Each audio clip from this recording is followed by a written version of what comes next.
నమస్కారం. రైతు నేస్తం ప్రత్యక్ష ప్రసారానికి స్వాగతం. ఈనాటి మన రైతు నేస్తం ప్రత్యక్ష ప్రసారంలోని అంశం దక్షిణ తెలంగాణ మండలానికి ఖరీఫ్ పంటల ప్రణాళిక.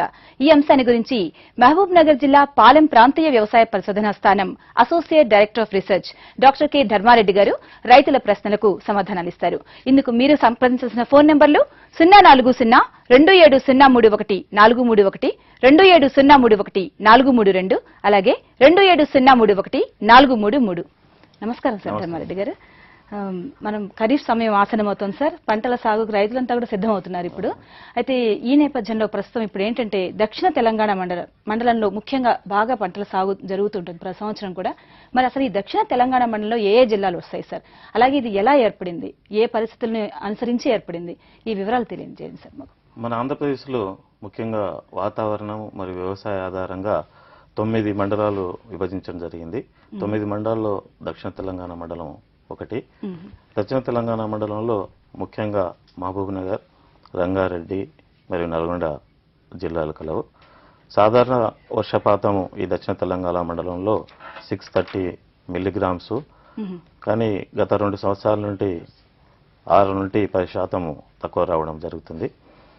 అదేవిధంగా సుమారుగా 10,65,000 హెక్టార్లలో మొత్తం దక్షిణ తెలంగాణ మండలంలో వివిధ పంటలు సాగు చేయడం జరుగుతుంది. అయితే ప్రధానంగా ఏ ఏ పంటలను ఈ మండలంలో సాగు చేస్తారు సార్ ఖరీఫ్ సమయంలో? వర్షాకాలంలో ముఖ్యంగా దక్షిణ తెలంగాణ మండలంలో వరి, పత్తి, మొక్కజొన్న, ఆముదము, జొన్న, మీరే చిరుధాన్యాలైనటువంటి సజ్జలు, రాగులు సాగు చేస్తారు ముఖ్యంగా ఈ మండలంలో. మరి ఇప్పుడు ఖరీఫ్ ఆసనం అవుతుంది, ఇలా ఈ పంటలన్నీ కూడా ఈ మండలాల్లో ఎక్కువగా సాగు చేస్తారని చెప్తున్నారు కదా. మరి ఏ ఏ అంశాలను పరిగణనలోకి తీసుకోవాలి? ముఖ్యంగా ఒక ప్రణాళిక రూపొందించుకుంటే రైతులకి ఏ సమయంలో ఎలాంటి పంట వేసుకోవాలి, ఎలాంటి పంటను ఎంచుకోవాలి, ఎలాంటి రకాన్ని ఎంచుకోవాలి, ఇలాంటివన్నీ కూడా ఏ విధంగా ప్రణాళిక ఇప్పటి నుంచి కూడా ఇప్పుడు దాదాపు ఇప్పుడు 20వ తారీఖు దాటిపోయాం మనం. ఈ సమయం నుంచి కూడా ఎలాంటి ప్రణాళికబద్ధంగా ఎలాంటి చర్యలు తీసుకున్నట్లయితే వీళ్ళు మంచి దిగుబడులు సాధించేందుకు అవకాశం ఉంటుంది సార్? రైతులు ముఖ్యంగా వారి వారి దగ్గర ఉన్న భూములను బట్టి ప్రణాళికను నిర్ణయించుకోవాలి. ముఖ్యంగా ఎర్ర నీళ్ళలు కానీ, బ్లాక్ కాటన్ సాయిల్స్ కానీ, మరియు ఇసుక నీళ్ళలు కానీ, చౌడు నీళ్ళలు ఉన్నట్టయితే వాటి ఆధారంగా రైతులు ఏ ఏ పంటలు వేసుకున్నారనేది ముఖ్యంగా నిర్ణయించుకోవాలి. అదేవిధంగా తొలకరి వర్షాలకు రావడానికి ఆసన్నమైనరు రైతులు ముఖ్యంగా తొలకరి వర్షాలు పడిన వెంబడే లోతు దుక్కులను చేసుకున్నాలి. లోతు దుక్కులను చేసుకున్నట్టయితే భూమిలో ఉన్నటువంటి కీటకాలు, శిలీంధ్రాలు బయటకు వచ్చి ఎండవేడికి చనిపోవడమే కాకుండా తొలకరి వర్షాలు ఉన్నప్పుడు ఆ నీరు భూమిలో ఇంకిపోయి మనం పంటలు వేసుకున్నట్టయితే సుమారుగా 8 నుండి 10% దిగుబడులు ఎక్కువగా రావడానికి ఆస్కారం ఉంది. అదేవిధంగా మీరు ఏ పంటలు వేసుకున్నారని మీరు నిర్ణయించుకున్నప్పుడు నాణ్యమైన విత్తనాలను ఎన్నుకోవడం చాలా ముఖ్యం. ఈ నాణ్యమైన విత్తనాలు మీ రైతులే చేసుకోవచ్చు. ఒకవేళ లేకున్నా చాలా ప్రాంతీయ వ్యవసాయ పరిశోధన కానీ డిపార్ట్మెంట్ వారిని కానీ ముందన్నే ప్రణాళిక ప్రకారం మీరు రైతులు అక్కడికి వెళ్ళి తీసుకున్నట్టయితే సమయానికి మీరు విత్తనాల గురించి ఆలస్యం కాకుండా టైమ్లీ సోయింగ్ చేయొచ్చు. ముఖ్యంగా మనం తొలకరి వర్షాలు అన్నప్పుడే జొన్న వేసుకునే రైతులు మాత్రము ముఖ్యంగా కృతిక కార్తెలు వేసుకుంటే, ఇప్పుడు కృతిక కార్తె ఆసనం అనేది తొలకరి వర్షాలు పడిన వెంబడే జొన్న వేసుకుంటే చాలా ఎక్కువ పంటలు దిగుబడి రావడానికి మా శాస్త్రంలో ఆధారాలు ఉన్నాయి. అందువలన తొలకరి వర్షాలు పడినప్పుడే మీరు జొన్న విత్తనాలు ఎక్కడైనా మీరు రైతులు వేసుకున్నారనుకున్నప్పుడు ఎక్కడ ఉన్నా మీరు ఆ జొన్న రకాలను ముఖ్యంగా PSV 56 అనే రకము, CHS 13 అనే రకము, CSV 23 అనే రకాలు చాలా ప్రాముఖ్యంలో ఉన్నాయి. చాలా మంచి దిగుబడులు రావడానికి ఆస్కారం ఉన్నాయి. ఈ రకాలను మీరు ఎన్నుకొని మీ దగ్గర పెట్టుకొని తొలకరి వర్షాలు పడిన వెంబడే ఈ జొన్నను విత్తుకున్నట్టయితే చాలా పంటలు అధిక దిగుబడులు రావడానికి ఆస్కారం ఉంది. అదేవిధంగా మీరు ఆలస్యంగా వేసుకుంటే ఈ జొన్నను వేసుకోవచ్చునా లేదా అనే సందేహాలు కూడా రైతులకు రావచ్చు. ఆలస్యంగా వేసుకున్నప్పుడు మాత్రము మీరు విత్తన శుద్ధి కంపల్సరీ చేసుకున్నారు. ఎందుకంటే మొవ్వు ఈగ చాలా ముఖ్యమైన కీటకము, దీన్ని ఆశించి పంట దిగుబడులను తక్కువ చేస్తుంది. విత్తన శుద్ధి థయోమితాక్స్ అనే 3 గ్రాములతోని 3 నుండి 5 గ్రాములతోని విత్తన శుద్ధి చేసుకొని మరి విత్తుకునాలి. అదేవిధంగా మనం ముఖ్యంగా తొలకరి వర్షాలు పడినప్పుడు కృతిక కార్తెలు వేసుకున్నట్టయితే 3 నుండి 4 కిలోలు ఒక ఎకరాకు సరిపోతుంది. ఆలస్యంగా వేసుకున్నప్పుడు 7 నుండి 8 కిలోలు ఒక ఎకరానికి విత్తనం వేయాలి. ఎందువల్లంటే ఈ మొవ్వు ఈగ వచ్చిన మొలకలను తీసి, ఎందుకంటే ఈ మూవీగా 30 రోజుల లోపలనే వస్తుంది ఈ పంటకు, మేము ఆ ఆశించిన మొక్కలను పీకేసినట్టయితే మనకు మళ్ళీ 3 నుండి 4 కిలోల ఉన్న మొలక శాతం మనకు కంపెన్సేషన్ అవుతుంది. కాబట్టి రైతులను ఇది దృష్టిలో చేసుకున్నాలి. అదేవిధంగా ముఖ్యమైన పంట ఇప్పుడు మహబూబ్నగర్ జిల్లాలో కానీ, మరియు నల్గొండ జిల్లాలో కానీ, రంగారెడ్డి జిల్లాలో కానీ సుమారుగా దగ్గర 4.5 లక్షల హెక్టార్లలో పత్తి సాగు చేస్తున్నారు. సార్ మనకి కాలర్ రెడీగా ఉన్నారు, మళ్ళీ డిస్కస్ చేసుకుందాం సార్. నమస్కారం అండి, రైతు నేస్తం. హలో, నమస్తే అండి. ఎక్కడి నుంచి కాల్ చేస్తున్నారండి? చెప్పండి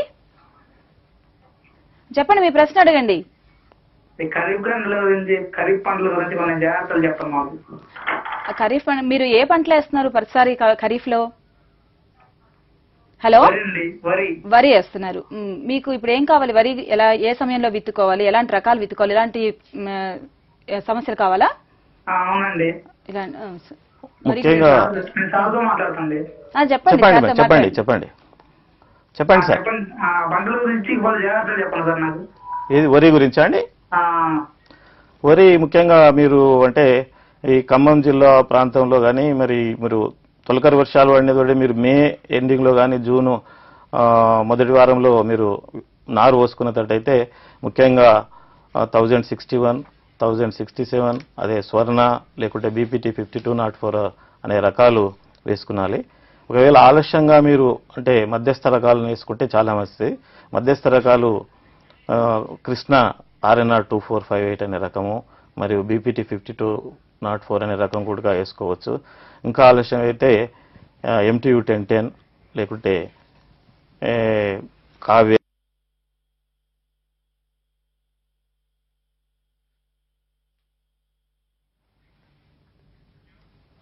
నమస్కారం, రైతు నేస్తం ప్రత్యక్ష ప్రసారానికి స్వాగతం. ఈనాటి మన రైతు నేస్తం ప్రత్యక్ష ప్రసారంలోని అంశం దక్షిణ తెలంగాణ మండలానికి ఖరీఫ్ పంటల ప్రణాళిక. ఈ అంశాన్ని గురించి మహబూబ్ నగర్ జిల్లా పాలెం ప్రాంతీయ వ్యవసాయ పరిశోధనా స్థానం associate director of research doctor K Dharma Reddy garu రైతుల ప్రశ్నలకు సమాధానాలిస్తారు. ఇందుకు మీరు సంప్రదించాల్సిన ఫోన్ నంబర్లు 04027031431, 27031432, అలాగే 27031433. నమస్కారం సార్ ధర్మారెడ్డి గారు. మనం ఖరీఫ్ సమయం ఆసనమవుతోంది సార్. పంటల సాగుకు రైతులంతా కూడా సిద్ధమవుతున్నారు ఇప్పుడు. అయితే ఈ నేపథ్యంలో ప్రస్తుతం ఇప్పుడు ఏంటంటే దక్షిణ తెలంగాణ మండలంలో ముఖ్యంగా బాగా పంటల సాగు జరుగుతుంటుంది ప్రతి సంవత్సరం కూడా. మరి అసలు ఈ దక్షిణ తెలంగాణ మండలంలో ఏ జిల్లాలు వస్తాయి సార్? అలాగే ఇది ఎలా ఏర్పడింది, ఏ పరిస్థితులను అనుసరించి ఏర్పడింది, ఈ వివరాలు తెలియజేయండి సార్ మాకు. మన ఆంధ్రప్రదేశ్లో ముఖ్యంగా వాతావరణం మరియు వ్యవసాయ ఆధారంగా 9 మండలాలు విభజించడం జరిగింది. 9 మండలాల్లో దక్షిణ తెలంగాణ మండలం ఒకటి. దక్షిణ తెలంగాణ మండలంలో ముఖ్యంగా మహబూబ్ నగర్, రంగారెడ్డి మరియు నల్గొండ జిల్లాలు కలవు. సాధారణ వర్షపాతం ఈ దక్షిణ తెలంగాణ మండలంలో 630 మిల్లీగ్రామ్స్, కానీ గత 2 సంవత్సరాల నుండి 6 నుండి 10% తక్కువ రావడం జరుగుతుంది. అదేవిధంగా సుమారుగా 10,65,000 హెక్టార్లలో మొత్తం దక్షిణ తెలంగాణ మండలంలో వివిధ పంటలు సాగు చేయడం జరుగుతుంది. అయితే ప్రధానంగా ఏ ఏ పంటలను ఈ మండలంలో సాగు చేస్తారు సార్ ఖరీఫ్ సమయంలో?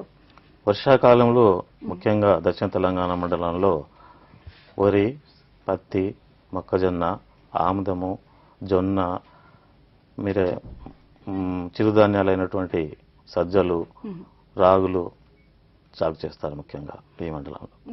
మరి ఇప్పుడు ఖరీఫ్ ఆసనమవుతుంది, ఇలా ఈ పంటలన్నీ కూడా ఈ మండలాల్లో ఎక్కువగా సాగు చేస్తారని చెప్తున్నారు కదా. మరి ఏ ఏ అంశాలను పరిగణనలోకి తీసుకోవాలి? ముఖ్యంగా ఒక ప్రణాళిక రూపొందించుకుంటే రైతులకి ఏ సమయంలో ఎలాంటి పంట వేసుకోవాలి, ఎలాంటి పంటను ఎంచుకోవాలి, ఎలాంటి రకాన్ని ఎంచుకోవాలి, ఇలాంటివన్నీ కూడా ఏ విధంగా ప్రణాళిక ఇప్పటి నుంచి కూడా ఇప్పుడు దాదాపు ఇప్పుడు 20వ తారీఖు దాటిపోయాం మనం. ఈ సమయం నుంచి కూడా ఎలాంటి ప్రణాళికబద్ధంగా ఎలాంటి చర్యలు తీసుకున్నట్లయితే వీళ్ళు మంచి దిగుబడులు సాధించేందుకు అవకాశం ఉంటుంది సార్? రైతులు ముఖ్యంగా వారి వారి దగ్గర ఉన్న భూములను బట్టి ప్రణాళికను నిర్ణయించుకోవాలి. ముఖ్యంగా ఎర్ర నీళ్ళలు కానీ, బ్లాక్ కాటన్ సాయిల్స్ కానీ, మరియు ఇసుక నీళ్ళలు కానీ, చౌడు నీళ్ళలు ఉన్నట్టయితే వాటి ఆధారంగా రైతులు ఏ ఏ పంటలు వేసుకున్నారనేది ముఖ్యంగా నిర్ణయించుకోవాలి.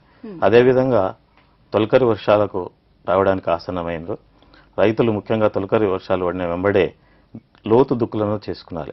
లోతు దుక్కులను చేసుకున్నట్టయితే భూమిలో ఉన్నటువంటి కీటకాలు శిలీంధ్రాలు బయటకు వచ్చి ఎండవేడికి చనిపోవడమే కాకుండా తొలకరి వర్షాలు ఉన్నప్పుడు ఆ నీరు భూమిలో ఇంకిపోయి మనం పంటలు వేసుకున్నట్టయితే సుమారుగా 8 నుండి 10% దిగుబడులు ఎక్కువగా రావడానికి ఆస్కారం ఉంది. అదేవిధంగా మీరు ఏ పంటలు వేసుకున్నారని మీరు నిర్ణయించుకున్నప్పుడు నాణ్యమైన విత్తనాలను ఎన్నుకోవడం చాలా ముఖ్యం.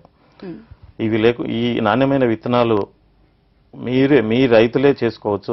లేకున్నా చాలా ప్రాంతీయ వ్యవసాయ పరిశోధన కానీ డిపార్ట్మెంట్ వారిని కానీ ముందన్నే ప్రణాళిక ప్రకారం మీరు రైతులు అక్కడికి వెళ్ళి తీసుకున్నట్టయితే సమయానికి మీరు విత్తనాల గురించి ఆలస్యం కాకుండా టైమ్లీ సోయింగ్ చేయొచ్చు. ముఖ్యంగా మనం తొలకరి వర్షాలు అన్నప్పుడే జొన్న వేసుకునే రైతులు మాత్రము ముఖ్యంగా కృతిక కార్తెలు వేసుకుంటే, ఇప్పుడు కృతిక కార్తె ఆసనం అనేది తొలకరి వర్షాలు పడిన వెంబడే జొన్న వేసుకుంటే చాలా ఎక్కువ పంటలు దిగుబడి రావడానికి మా శాస్త్రంలో ఆధారాలు ఉన్నాయి. అందువలన తొలకరి వర్షాలు పడినప్పుడే మీరు జొన్న విత్తనాలు ఎక్కడైనా మీరు రైతులు వేసుకున్నారనుకున్నప్పుడు ఎక్కడ ఉన్నా మీరు ఆ జొన్న రకాలను ముఖ్యంగా PSV 56 అనే రకము, CHS 13 అనే రకము, CSV 23 అనే రకాలు చాలా ప్రాముఖ్యంలో ఉన్నాయి. చాలా మంచి దిగుబడులు రావడానికి ఆస్కారం ఉన్నాయి. ఈ రకాలను మీరు ఎన్నుకొని మీ దగ్గర పెట్టుకొని తొలకరి వర్షాలు పడిన వెంబడే ఈ జొన్నను విత్తుకున్నట్టయితే చాలా పంటలు అధిక దిగుబడులు రావడానికి ఆస్కారం ఉంది. అదేవిధంగా మీరు ఆలస్యంగా వేసుకుంటే ఈ జొన్నను వేసుకోవచ్చు.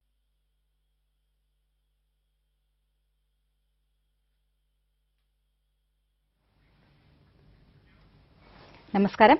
రైతు నేస్తం ప్రత్యక్ష ప్రసారానికి స్వాగతం. ఈనాటి మన రైతు నేస్తం ప్రత్యక్ష ప్రసారంలోని అంశం దక్షిణ తెలంగాణ మండలానికి ఖరీఫ్ పంటల ప్రణాళిక. ఈ అంశాన్ని గురించి మహబూబ్ నగర్ జిల్లా పాలెం ప్రాంతీయ వ్యవసాయ పరిశోధనా స్థానం associate director of research doctor K Dharma Reddy garu రైతుల ప్రశ్నలకు సమాధానాలిస్తారు. ఇందుకు మీరు సంప్రదించాల్సిన ఫోన్ నంబర్లు 04027031431, 27031432, అలాగే 27031433. నమస్కారం సార్ ధర్మారెడ్డి గారు. మనం ఖరీఫ్ సమయం ఆసనమవుతోంది సార్. పంటల సాగుకు రైతులంతా కూడా సిద్ధమవుతున్నారు ఇప్పుడు. అయితే ఈ నేపథ్యంలో ప్రస్తుతం ఇప్పుడు ఏంటంటే దక్షిణ తెలంగాణ మండలంలో ముఖ్యంగా బాగా పంటల సాగు జరుగుతుంటుంది ప్రతి సంవత్సరం కూడా. మరి అసలు ఈ దక్షిణ తెలంగాణ మండలంలో ఏ జిల్లాలు వస్తాయి సార్? అలాగే ఇది ఎలా ఏర్పడింది, ఏ పరిస్థితులను అనుసరించి ఏర్పడింది, ఈ వివరాలు తెలియజేయండి సార్ మాకు. మన ఆంధ్రప్రదేశ్లో ముఖ్యంగా వాతావరణం మరియు వ్యవసాయ ఆధారంగా 9 మండలాలు విభజించడం జరిగింది. 9 మండలాల్లో దక్షిణ తెలంగాణ మండలం ఒకటి. దక్షిణ తెలంగాణ మండలంలో ముఖ్యంగా మహబూబ్ నగర్, రంగారెడ్డి మరియు నల్గొండ జిల్లాలు కలవు. సాధారణ వర్షపాతము ఈ దక్షిణ తెలంగాణ మండలంలో 630 మిల్లీగ్రామ్స్, కానీ గత 2 సంవత్సరాల నుండి 6 నుండి 10% తక్కువ రావడం జరుగుతుంది. అదేవిధంగా సుమారుగా 10,65,000 హెక్టార్లలో మొత్తం దక్షిణ తెలంగాణ మండలంలో వివిధ పంటలు సాగు చేయడం జరుగుతుంది. అయితే ప్రధానంగా ఏ ఏ పంటలను ఈ మండలంలో సాగు చేస్తారు సార్ ఖరీఫ్ సమయంలో? వర్షాకాలంలో ముఖ్యంగా దక్షిణ తెలంగాణ మండలంలో వరి, పత్తి, మొక్కజొన్న, ఆముదము, జొన్న, మీరే చిరుధాన్యాలైనటువంటి సజ్జలు, రాగులు సాగు చేస్తారు ముఖ్యంగా ఈ మండలంలో. మరి ఇప్పుడు ఖరీఫ్ ఆసనమవుతుంది, ఇలా ఈ పంటలన్నీ కూడా ఈ మండలాల్లో ఎక్కువగా సాగు చేస్తారని చెప్తున్నారు కదా.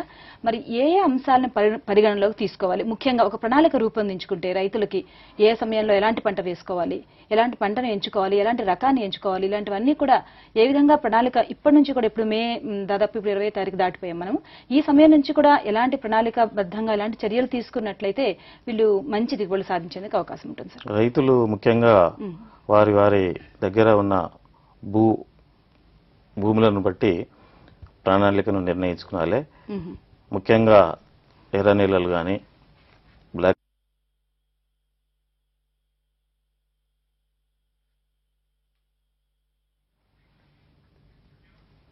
నమస్కారం. రైతు నేస్తం ప్రత్యక్ష ప్రసారానికి స్వాగతం. ఈనాటి మన రైతు నేస్తం ప్రత్యక్ష ప్రసారంలోని అంశం దక్షిణ తెలంగాణ మండలానికి ఖరీఫ్ పంటల ప్రణాళిక. ఈ అంశాన్ని గురించి మహబూబ్ నగర్ జిల్లా పాలెం ప్రాంతీయ వ్యవసాయ పరిశోధనా స్థానం associate director of research doctor K Dharma Reddy garu రైతుల ప్రశ్నలకు సమాధానాలిస్తారు. ఇందుకు మీరు సంప్రదించాల్సిన ఫోన్ నంబర్లు 04027031431, 27031432, అలాగే 27031433. నమస్కారం సార్ ధర్మారెడ్డి గారు. మనం ఖరీఫ్ సమయం ఆసనమవుతోంది సార్. పంటల సాగుకు రైతులంతా కూడా సిద్ధమవుతున్నారు ఇప్పుడు. అయితే ఈ నేపథ్యంలో ప్రస్తుతం ఇప్పుడు ఏంటంటే దక్షిణ తెలంగాణ మండలంలో ముఖ్యంగా బాగా పంటల సాగు జరుగుతుంటుంది ప్రతి సంవత్సరం కూడా. మరి అసలు ఈ దక్షిణ తెలంగాణ మండలంలో ఏ జిల్లాలు వస్తాయి సార్? అలాగే ఇది ఎలా ఏర్పడింది, ఏ పరిస్థితులను అనుసరించి ఏర్పడింది, ఈ వివరాలు తెలియజేయండి సార్ మాకు. మన ఆంధ్రప్రదేశ్లో ముఖ్యంగా వాతావరణం మరియు వ్యవసాయ ఆధారంగా 9 మండలాలు విభజించడం జరిగింది. 9 మండలాల్లో దక్షిణ తెలంగాణ మండలం ఒకటి. దక్షిణ తెలంగాణ మండలంలో ముఖ్యంగా మహబూబ్ నగర్, రంగారెడ్డి మరియు నల్గొండ జిల్లాలు కలవు. సాధారణ వర్షపాతం ఈ దక్షిణ తెలంగాణ మండలంలో 630 మిల్లీగ్రామ్స్. కానీ గత 2 సంవత్సరాల నుండి 6 నుండి 10% తక్కువ రావడం జరుగుతుంది. అదేవిధంగా సుమారుగా 10,65,000 హెక్టార్లలో మొత్తం దక్షిణ తెలంగాణ మండలంలో వివిధ పంటలు సాగు చేయడం జరుగుతుంది. అయితే ప్రధానంగా ఏ ఏ పంటలను ఈ మండలంలో సాగు చేస్తారు సార్ ఖరీఫ్ సమయంలో? వర్షాకాలంలో ముఖ్యంగా దక్షిణ తెలంగాణ మండలంలో వరి, పత్తి, మొక్కజొన్న, ఆముదము, జొన్న, మీరే చిరుధాన్యాలైనటువంటి సజ్జలు, రాగులు సాగు చేస్తారు ముఖ్యంగా ఈ మండలంలో. మరి ఇప్పుడు ఖరీఫ్ ఆసనమవుతుంది, ఇలా ఈ పంటలన్నీ కూడా ఈ మండలాల్లో ఎక్కువగా సాగు చేస్తారని చెప్తున్నారు కదా. మరి ఏ ఏ అంశాలను పరిగణనలోకి తీసుకోవాలి? ముఖ్యంగా ఒక ప్రణాళిక రూపొందించుకుంటే రైతులకి ఏ సమయంలో ఎలాంటి పంట వేసుకోవాలి, ఎలాంటి పంటను ఎంచుకోవాలి, ఎలాంటి రకాన్ని ఎంచుకోవాలి, ఇలాంటివన్నీ కూడా ఏ విధంగా ప్రణాళిక ఇప్పటి నుంచి కూడా ఇప్పుడు దాదాపు ఇప్పుడు 20వ తారీఖు దాటిపోయాం మనం. ఈ సమయం నుంచి కూడా ఎలాంటి ప్రణాళికాబద్ధంగా ఎలాంటి చర్యలు తీసుకున్నట్లయితే వీళ్ళు మంచి దిగుబడులు సాధించేందుకు అవకాశం ఉంటుంది సార్? రైతులు ముఖ్యంగా వారి వారి దగ్గర ఉన్న భూములను బట్టి ప్రణాళికను నిర్ణయించుకోవాలి. ముఖ్యంగా ఎర్ర నీళ్ళలు కానీ, బ్లాక్ కాటన్ సాయిల్స్ కానీ, మరియు ఇసుక నీళ్ళలు కానీ, చౌడు నీళ్ళలు ఉన్నట్టయితే వాటి ఆధారంగా రైతులు ఏ ఏ పంటలు వేసుకున్నారనేది ముఖ్యంగా నిర్ణయించుకోవాలి. అదేవిధంగా తొలకరి వర్షాలకు రావడానికి ఆసన్నమైనరు రైతులు ముఖ్యంగా తొలకరి వర్షాలు పడిన వెంబడే లోతు దుక్కులను చేసుకున్నారు. లోతు దుక్కులను చేసుకున్నట్టయితే భూమిలో ఉన్నటువంటి కీటకాలు, శిలీంధ్రాలు బయటకు వచ్చి ఎండవేడికి చనిపోవడమే కాకుండా తొలకరి వర్షాలు ఉన్నప్పుడు ఆ నీరు భూమిలో ఇంకిపోయి మనం పంటలు వేసుకున్నట్టయితే సుమారుగా 8 నుండి 10% దిగుబడులు ఎక్కువగా రావడానికి ఆస్కారం ఉంది. అదేవిధంగా మీరు ఏ పంటలు వేసుకున్నారని మీరు నిర్ణయించుకున్నప్పుడు నాణ్యమైన విత్తనాలను ఎన్నుకోవడం చాలా ముఖ్యం. ఈ నాణ్యమైన విత్తనాలు మీ రైతులే చేసుకోవచ్చు. లేకున్నా చాలా ప్రాంతీయ వ్యవసాయ పరిశోధన సంఘాన్ని, డిపార్ట్మెంట్ వారిని కానీ ముందన్నే ప్రణాళిక ప్రకారం మీరు రైతులు అక్కడికి వెళ్ళి తీసుకున్నట్టయితే సమయానికి మీరు విత్తనాల గురించి ఆలస్యం కాకుండా టైమ్లీ సోయింగ్ చేయవచ్చు. ముఖ్యంగా మనం తొలకరి వర్షాలు అన్నప్పుడే జొన్న వేసుకునే రైతులు మాత్రము ముఖ్యంగా కృతిక కార్తెలు వేసుకుంటే, ఇప్పుడు కృతిక కార్తె ఆసనం అనేది తొలకరి వర్షాలు పడిన వెంబడే జొన్న వేసుకుంటే చాలా ఎక్కువ పంటలు దిగుబడి రావడానికి మా శాస్త్రంలో ఆధారాలు ఉన్నాయి. అందువలన తొలకరి వర్షాలు పడినప్పుడే మీరు జొన్న విత్తనాలు ఎక్కడైనా మీరు రైతులు వేసుకున్నారనుకున్నప్పుడు ఎక్కడ ఉన్నా మీరు ఆ జొన్న రకాలను ముఖ్యంగా PSV 56 అనే రకము, CHS 13 అనే రకము, CSV 23 అనే రకాలు చాలా ప్రాముఖ్యంలో ఉన్నాయి. చాలా మంచి దిగుబడులు రావడానికి ఆస్కారం ఉన్నాయి. ఈ రకాలను మీరు ఎన్నుకొని మీ దగ్గర పెట్టుకొని తొలకరి వర్షాలు పడిన వెంబడే ఈ జొన్నను విత్తుకున్నట్టయితే చాలా పంటలు అధిక దిగుబడులు రావడానికి ఆస్కారం ఉంది. అదేవిధంగా మీరు ఆలస్యంగా వేసుకుంటే ఈ జొన్నను వేసుకోవచ్చునా లేదా అనే సందేహాలు కూడా రైతులకు రావచ్చు. ఆలస్యంగా వేసుకున్నప్పుడు మాత్రము మీరు విత్తన శుద్ధి కంపల్సరీ చేసుకున్నారు. ఎందుకంటే మొవ్వు ఈగ చాలా ముఖ్యమైన కీటకము, దీన్ని ఆశించి పంట దిగుబడులను తక్కువ చేస్తుంది. విత్తన శుద్ధి థయోమితాక్స్ అనే 3 గ్రాములతోని 3 నుండి 5 గ్రాములతోని విత్తన శుద్ధి చేసుకొని మరి విత్తుకునాలి. అదేవిధంగా మనం ముఖ్యంగా తొలకరి వర్షాలు పడితే కృతిక కార్తెలు వేసుకున్నట్టయితే 3 నుండి 4 కిలోలు ఒక ఎకరాకు సరిపోతుంది. ఆలస్యంగా వేసుకున్నప్పుడు 7 నుండి 8 కిలోలు ఒక ఎకరానికి విత్తనం వేయాలి. ఎందువల్లంటే ఈ మొవ్వు ఈగ వచ్చిన మొలకలను తీసి, ఎందుకంటే ఈ మొవ్వు ఈగ 30 రోజుల లోపలనే వస్తుంది ఈ పంటకు. మేము ఆశించిన మొక్కలను పీకేసినట్టయితే మనకు మళ్ళీ 3 నుండి 4 కిలోల ఉన్న మొలక శాతం మనకు కంపెన్సేషన్ అవుతుంది. కాబట్టి రైతులను ఇది దృష్టిలో చేసుకున్నాలి.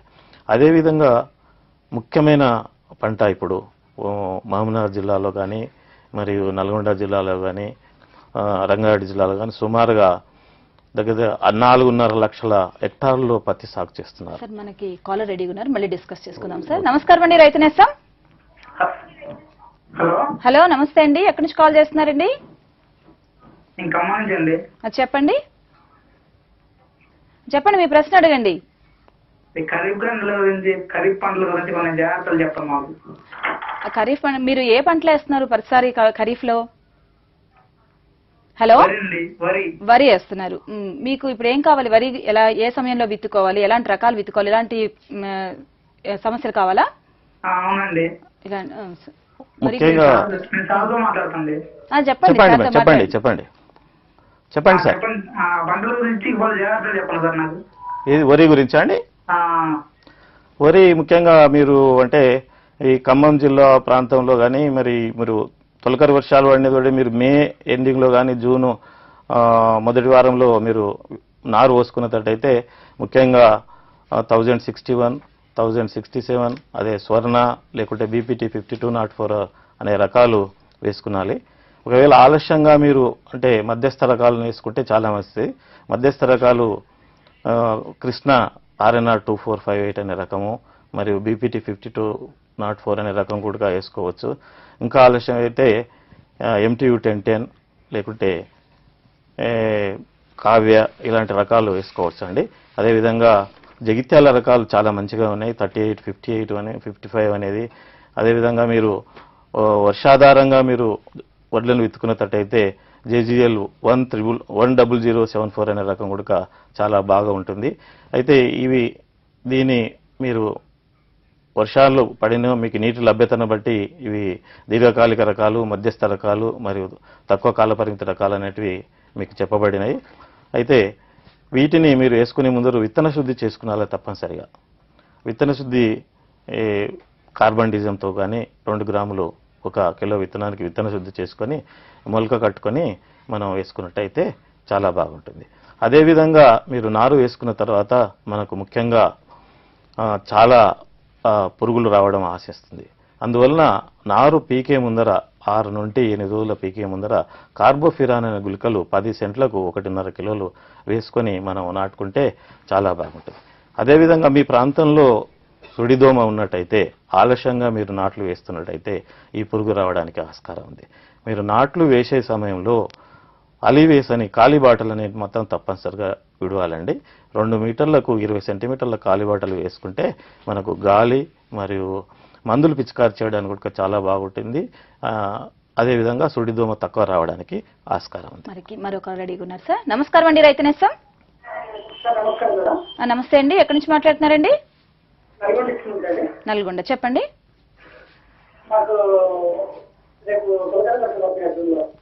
ఏమంటారండి?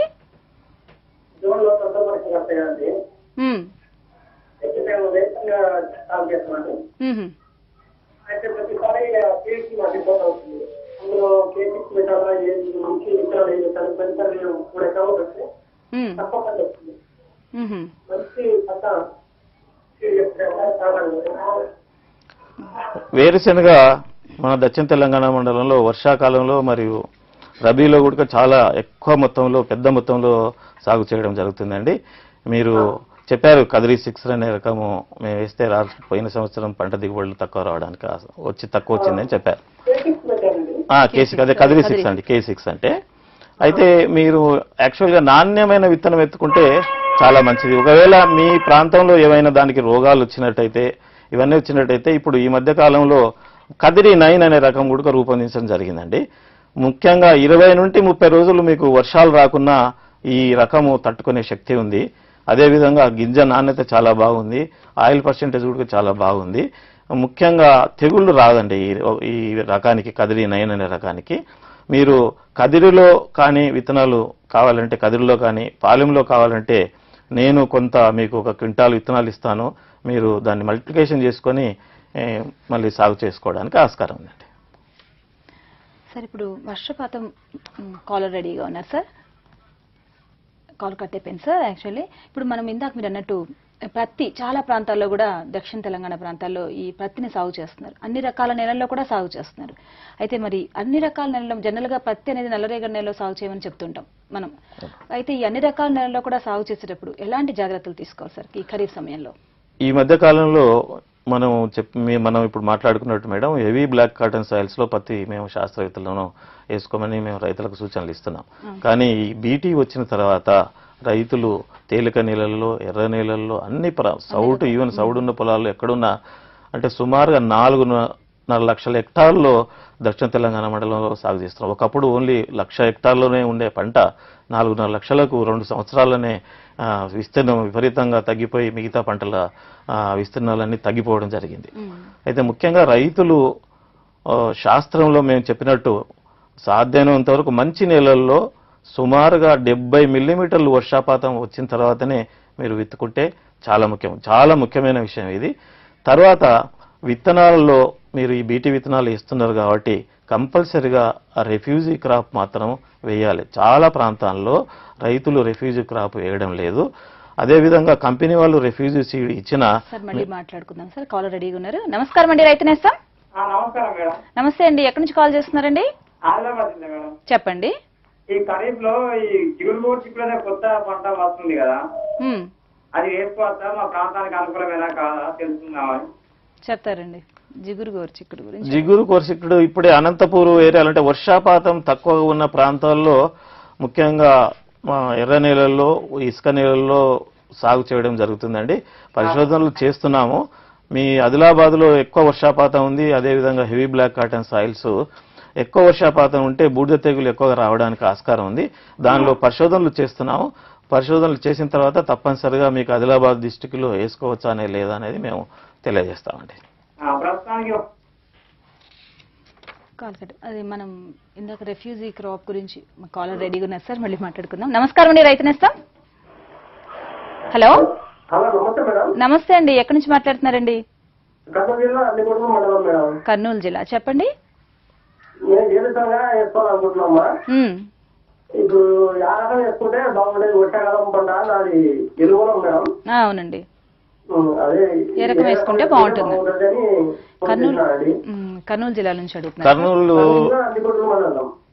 కర్నూలు జిల్లా నందికొట్కూరు మండలం ఏరియాలో మీరు కదిరి 9 అనే రకం ఇప్పుడు కొత్తగా వచ్చింది. అదేవిధంగా కదిరి 6 కూడా వేసుకోవచ్చు. ఈ 2 రకాలు చాలా మంచి దిగుబడులు వస్తున్నాయండి. ఇప్పుడు మన ప్రాంతంలో ముఖ్యంగా రాయలసీమ ప్రాంతంలో కానీ తెలంగాణ ప్రాంతంలో ఎక్కువ సాగులో ఇప్పుడు ప్రాచుర్యంలో ఉన్న రకాలు ఇవి 2 రకాలు. కదిరి 6 చాలా పెద్ద ఎత్తున ప్రాచుర్యంలో ఉంది. దాన్ని అదేవిధంగా వర్షాకాలంలో మీకు ఎప్పుడైనా బెట్ట వచ్చినట్టయితే 20 నుండి 30 రోజులు వర్షాలు లేకున్నా తట్టుకునే రకము కదిరి 9 అనే రకం వచ్చింది. కదిరి 9 అనే రకము తెగుళ్ళ బారి నుండి పడదండి. ఈ తెగులు అసలు మీరు పిచికారి చేయాల్సిన అవసరమే ఉండదు. అదేవిధంగా వర్షాలు ఎక్కువగా వచ్చినా మొలక రాదు. మొలక మన గింజ గట్టి పడిన తర్వాత అందువలన కదిరి 9 అనే రకాన్ని మీరు ఎన్నుకొని వర్షాకాలంలో వేసుకుంటే చాలా మంచిది. మరో కాల్ చూద్దాం సార్. నమస్కారం అండి, రైతు నేస్తం. నమస్తే అండి, నా పేరు రెడ్డి వడ్డేపల్లి మండలం నుంచి. చెప్పండి. అది ఏం లేదండి, ఈ సంవత్సరం ఆముదం పంట జనరల్ గా మా ఏరియాలో విస్తీర్ణం తగ్గుతూ ఉంది. ఈ పంటకు ఈ సంవత్సరం ఫ్యూచర్ ఎట్లా ఉంటుంది? వేయొచ్చా?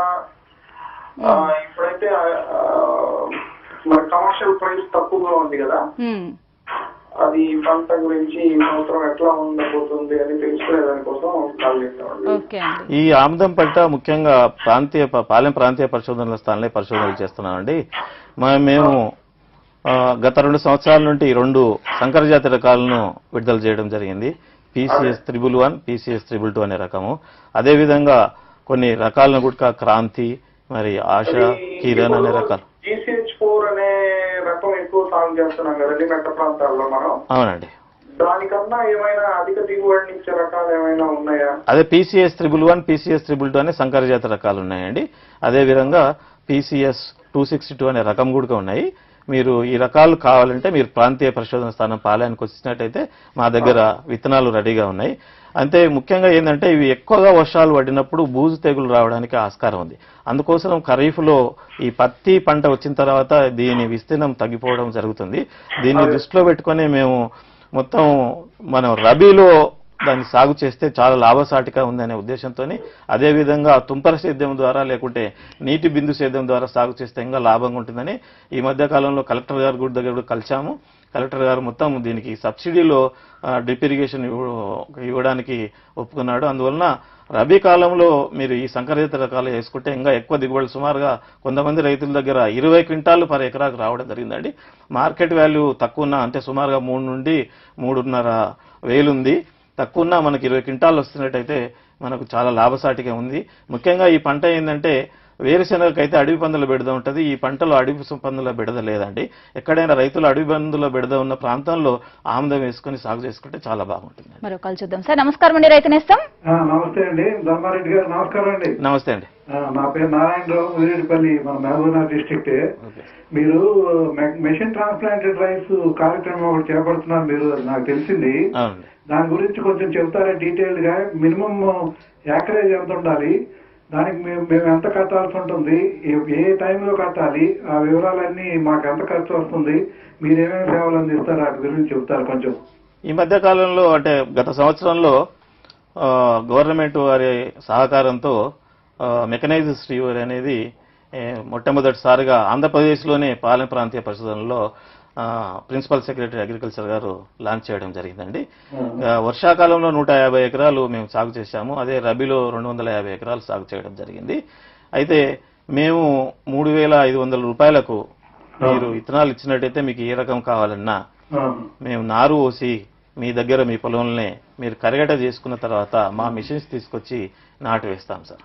ఎంత మినిమం ఎకరేజ్ ఎంత ఉందండి? మినిమం ఎకరేజ్ అంటే మీరు సుమారుగా ఒక 4-5 ఎకరాలు మీ చుట్టుపక్కల ఉంటే, ఎందుకంటే మా మిషన్స్ అంత దూరం వచ్చినప్పుడు ఒకటే ప్రాంతంలో ఒక 15-20 ఎకరాలు ఉంటే బాగుంటుంది. అంటే ఎంత దూరం లిమిట్ ఏమైనా పెట్టుకున్నారా? లిమిట్ 50 కిలోమీటర్లు 60 కిలోమీటర్ల దూరం వరకు పాలెం సెంటర్ కు 50 కిలోమీటర్ల దూరంలో కూడా ఒకవేళ 100-200 ఎకర్స్ ఉంటే మేము అక్కడనే ఒక యూనిట్ ఎస్టాబ్లిష్ కూడా చేస్తాం సార్. అక్కడ మా దగ్గర పాలెం ప్రాంతీయ పరిస్థితుల్లో 3 యూనిట్లు ఉన్నాయి. కావాలంటే మీరు ఆధ్వర్యంలో మీరు చేస్తామంటే మేము ఒక యూనిట్ కూడా అక్కడ ఏర్పాటు చేయడం. నర్సరీ మేము ఎట్లా చేయాలని చెప్పి చూపిస్తాము. కానీ ఒక పెద్ద ఎత్తున ఉంటే 100 ఎకరాలు 200 ఎకరాలు ఉన్నట్టయితే మీ దగ్గరికే వచ్చి మా మిషన్స్ తీసుకొచ్చి నర్సరీ మీ దగ్గరనే పోస్తాము. మీరే దానికి నీళ్లు కట్టిన తర్వాత మీకు 16 నర్సరీ అంటే మిషన్స్ ఉన్నాయి సార్. అది సీడింగ్ మిషన్స్ అని ఉంటాయి సార్. దాని ట్రేస్ ప్లాస్టిక్ ట్రేస్ ఉంటాయి. దాంట్లో నల్లమట్టి, ఎర్రమట్టి మరియు FIM గానీ లేకుంటే వర్మీ కంపోస్ట్ గానీ 30:30:30 రఫ్ గా అలా ఆ ప్రాంతంలో మిక్స్ చేసుకుని ఫస్ట్ ఆ మిషన్ ట్రేస్ లో మట్టి ఒక లేయర్ వచ్చేస్తుంది. మనం సీడ్ జర్మినేట్ అయిన తర్వాత అంటే మొలక వచ్చిన తర్వాత దానిలో వేసిన తర్వాత నీరు ఇచ్చి మనం పొలంలో పెట్టిన తర్వాత దాన్ని ప్లాస్టిక్ కవర్ కప్తామండి. ప్లాస్టిక్ మనుషులతో నాటుకునేటట్టే తయారు చేయాలా, నేల లేకపోతే వేరేగా ఏమైనా చేయాల్సి ఉంటుంది? నేల మనుషులతో తయారు చేసుకునేదే చేయాలి సార్. కానీ బురదగా ఉండాలి, నీళ్లు ఉండొద్దు. నీళ్లు ఉంటే మిషన్ ట్రాన్స్ప్లాంటేషన్ చేయాలి. ఒక 2 రోజులు నీళ్లు తీసిన తర్వాత కొద్దిగా గట్టి పడినట్టుంటే మిషన్ వచ్చి మంచిగా ట్రాన్స్ప్లాంట్. అంటే ఎక్కువ ఏ నేల ఎర్ర నేలలో చాలా బాగుంటుంది. సౌడు నేలలో మాత్రం దిగుబాటు ఎక్కువగా ఉంటుంది కాబట్టి సౌడు నేలలో అవాయిడ్ చేస్తే బాగుంటుంది. మిషన్ ట్రాన్స్ప్లాంట్ చేసిన తర్వాత కలుపు వస్తుంది కదా, దాన్ని ఎట్లా నిర్మూలించాలి మనం? కలుపు మందులు ఇప్పుడు మనకు చాలా కొత్తవి వచ్చినాయి కదా సార్. మనకు ప్రెట్లాక్లోరు, బ్యూటాక్లోరు లేకుంటే 2,4-D సోడియం సాల్ట్ అనే రకాలు మనం ఫస్ట్ ఒకసారి పిచికారి చేసుకున్న తర్వాత వాటిని ఉసుకలో కలిపి తర్వాత 25-30 రోజుల తర్వాత కూడా మనం 2,4-D సోడియం సాల్ట్ అనే కలుపు మందును వేసుకొని వెడల్పాటి రకాలను తీసుకోవచ్చు. అదేవిధంగా వీడర్స్, పవర్ వీడర్స్ కూడా ఉన్నాయి సార్ మన దగ్గర. పవర్ వీడర్స్ కూడా యూజ్ చేసుకోవచ్చు. కార్యక్రమంలో ఇప్పుడు ఒక చిన్న విరామం.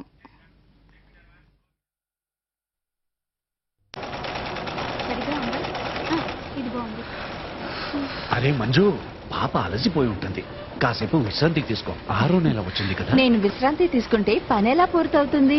నువ్వు విశ్రాంతి తీసుకో, నేను చేస్తాను. అరే నేను చేస్తానుగా. నేను కూడా చేస్తాను.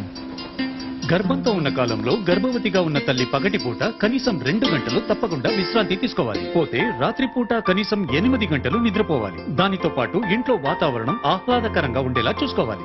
ఇంకా ఈ 4 విషయాలు గుర్తుంచుకోండి. 1 గర్భవతికి మంచి భోజనం. 2 మొదటి ముర్రుపాలు స్వచ్ఛం. 3 6 నెలలు కేవలం తల్లిపాలు. 4 తల్లిపాలతో పాటు పోషకాహారం పైన శ్రద్ధ. 4 విషయాలు గుర్తుంచుకోండి. పోషకాహార లోపాన్ని తరిమి కొట్టండి. విరామం తర్వాత ప్రత్యక్ష ప్రసారానికి తిరిగి స్వాగతం. నమస్కారం అండి, రైతు నేస్తం. Hello. Hello, good evening madam. Good evening అండి, ఎక్కడి నుంచి కాల్ చేస్తున్నారండి? మేము రంగారెడ్డి మహేశ్వరం మండలం మేడం. చెప్పండి. మేము బ్లాక్ సాయిల్ ఉంది మేడం, ఒక 5 acres. అయితే సెకండ్ క్రాప్ బీటీ కాటన్ వేయడానికి అవకాశం ఉంటుందా మేడం? చెప్తారండి. మీరంటే సెకండ్ క్రాప్ బీటీ వేసుకున్నాలనుకుంటే నీటి ఆధారం ఉండాలండి కంపల్సరిగా. మీ మినిమం 3-4 తళ్ళు నీళ్లు కట్టేటట్టు ఉంటే బీటీ వేసుకుంటే చాలా బాగుంటుంది. అంటే ఏ టైంలో చేయాలి సార్ అది? ఈ బీటీ అండి మీరు అంటే సెకండ్ క్రాప్ వేసుకునేటట్టుంటే సెప్టెంబర్, అక్టోబర్లో లేకుంటే నవంబర్లో కూడా వేసుకోవచ్చు. కానీ సాధ్యమైనంత వరకు మీరు విత్తన కంపెనీల ద్వారా మీరు వేసుకుంటే మీకు లాభం రావడానికి ఆస్కారం ఉంది. అదే